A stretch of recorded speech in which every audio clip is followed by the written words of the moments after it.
Well, we start with the undecided Democrats in our state. There's some of them getting their thoughts on the last debate before Colorado's first ever presidential primary.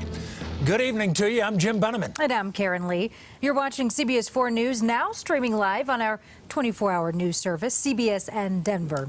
Our political specialist, Sean Boyd, joining us here tonight. And you watched with these undecided voters, and did they make any difference for them, Sean? This debate did influence several of our undecided voters. And if they are any indication, this election is going to come down to electability far more than ideology.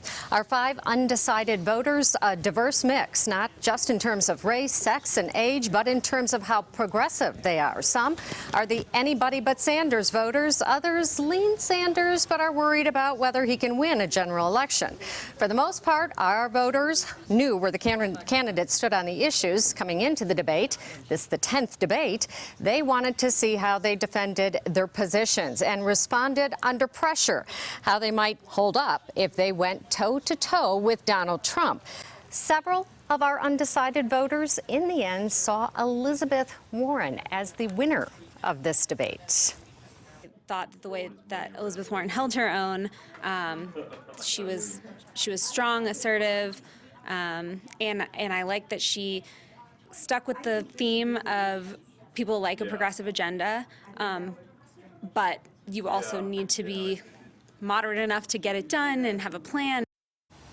Our group of undecided voters each shared the moments that will impact their voting decisions. We'll have that at 10. But first, our analysts, Democrat Mike Dino, Republican Dick Wadhams.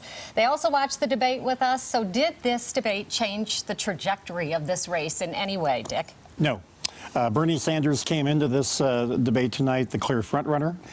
Nobody laid a hand on him. I mean, they got some good hits on him, but nothing that was horrible.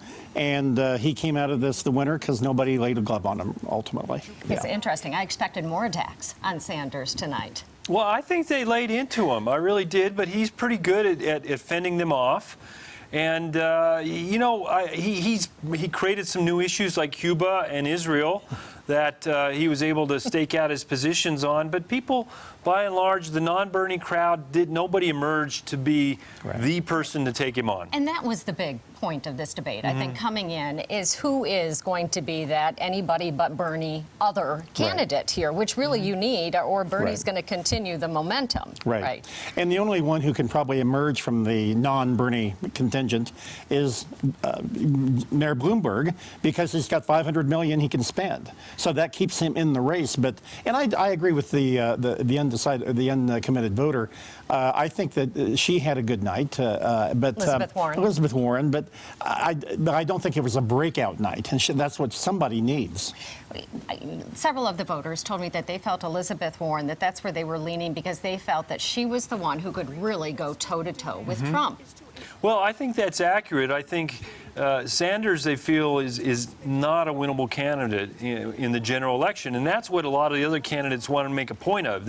Bernie's going to bring down everybody. So if you want somebody progressive, and Elizabeth Warren said it, progressive is popular, and she's the one to carry that flag. And I could see where that rationale plays out. I also thought a lot of the candidates really spoke to the communities of color.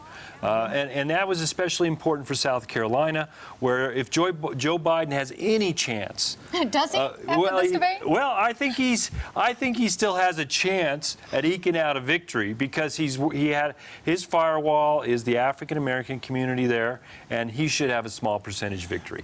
Buttigieg, he did well, but not well enough. You know, Sean, what I kept thinking throughout the debate is they all played kind of a scorched earth approach to Bernie. It didn't work, but they tried. But I kept thinking of all the great quotes that the Donald Trump campaign can use if he's the nominee about all his outlandish plans. They kind of wrote the campaign book for the Trump campaign tonight. Although the one person who kept coming to his defense, Elizabeth Warren. Yeah. Well, and again, it just plays to the fact that she wants to carry the progressive flag.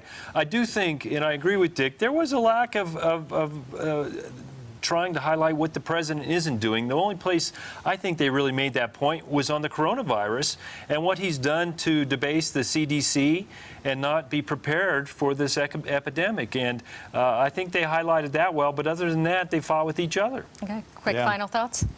Bernie's going to have a big night next week, and he's going to be the nominee, I think. I don't know. Bernie, Bernie, Bernie. All Well, I right, we'll think see. Bloomberg's money may come through. All right, Jim and Karen, back to you. All right, Sean, thank you so much. Coming up next, Super Tuesday, and we'll bring you live coverage of Super Tuesday in Colorado. On CBS4 Denver, we will be live with campaign parties, have analysis as that evening unfolds. That is starting at 8 p.m. Tuesday on CBS4 Denver.